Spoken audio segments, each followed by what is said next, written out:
Hello everyone, Matt from Model Minutes here, and welcome back to the workbench for another unboxing. This time we're looking at the Revell German submarine Type 23 in 144th scale.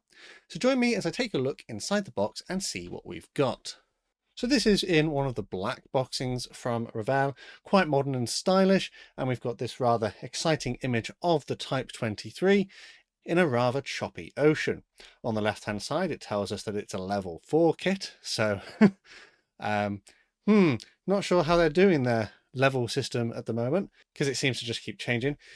There's 23 parts, so I'm not sure that this would be a level 4 based on that low number of parts, but I guess maybe they genuinely think it is a little bit hard to build.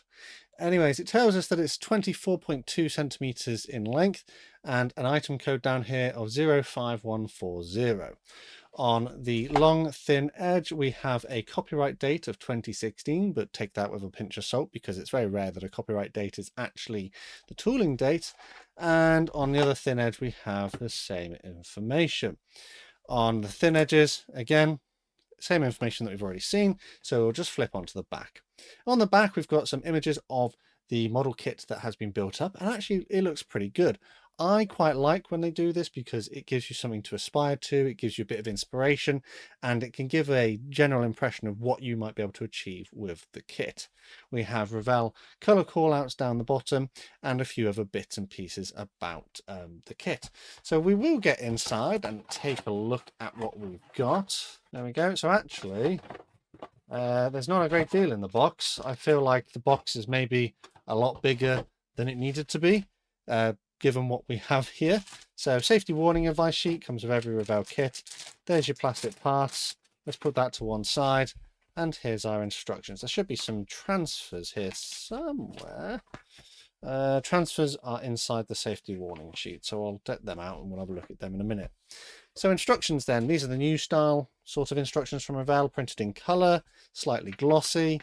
On the inside page we've got some sort of symbols on hints and tips, and then we've got our key to the various symbols we may encounter during the build.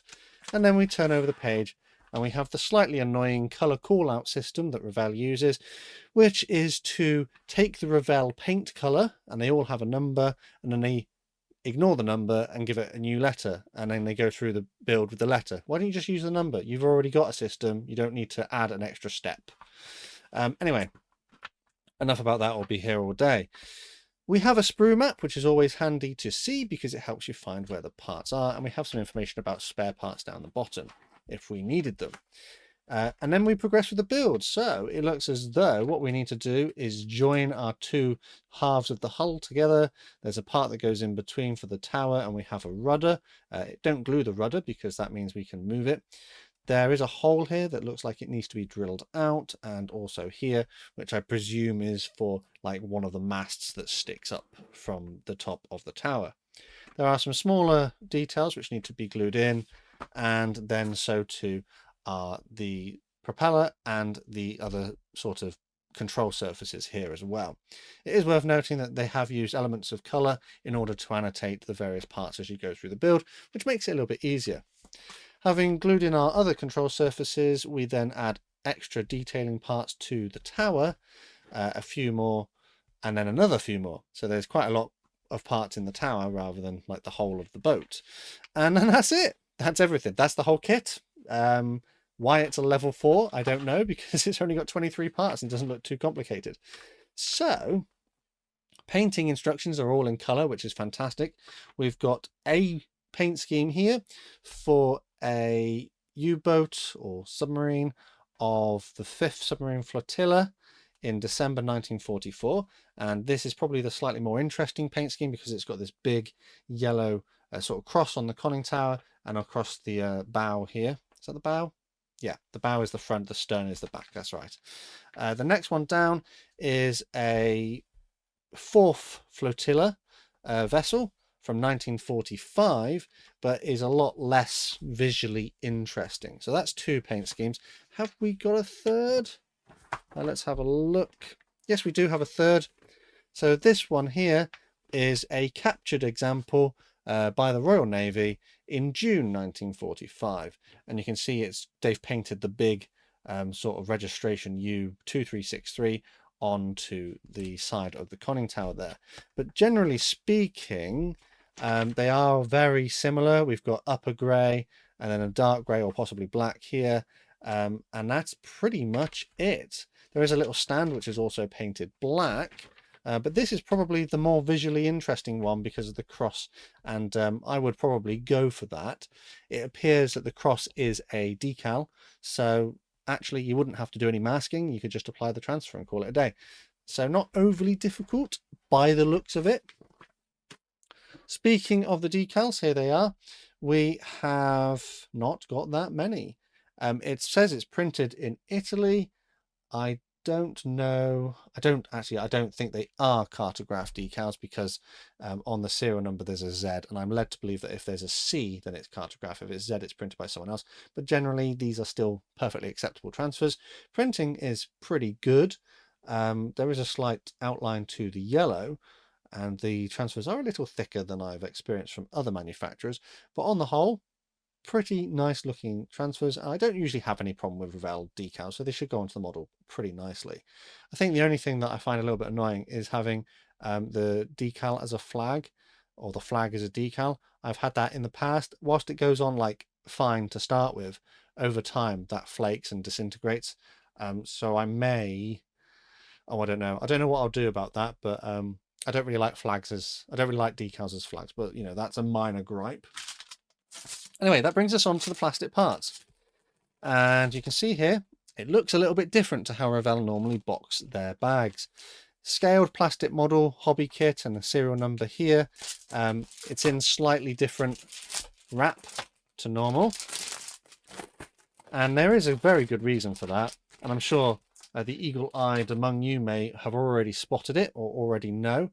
But if you come over here onto the sprue, you can see that there is an ICM logo. So it's not actually a Revell kit, it's an ICM kit which Revell have reboxed, which, you know, it's not bad. I've known Revell to do a couple of reboxing. I've got a couple in the stash. Doesn't necessarily detract from the model being attractive, but I know people have said to me, oh, I really like that 23 type submarine that you've got and I can't find it anywhere. And I just said, well, you know, ICM probably still have it. So if you can't find the Revell version and you really want one, I'm sure that the ICM boxing is okay as well. I can't speak to the quality of it because I don't have one to compare. But yeah, so looking at the plastic parts, the plastic is molded in this darker grey. It's fairly dense and solid, not very flexible, apart from the thinner parts, which are flexible, or a bit more flexible than the thicker parts. But generally, the mold quality is pretty nice. We've got some nice details on the side of the U-boat there, sort of raised and recessed, as you would expect from a more modern release. It doesn't exactly have that vintage feel to it. And there is a small amount of flash in a few little places, which may need cleaning up, a few little imperfections here and there.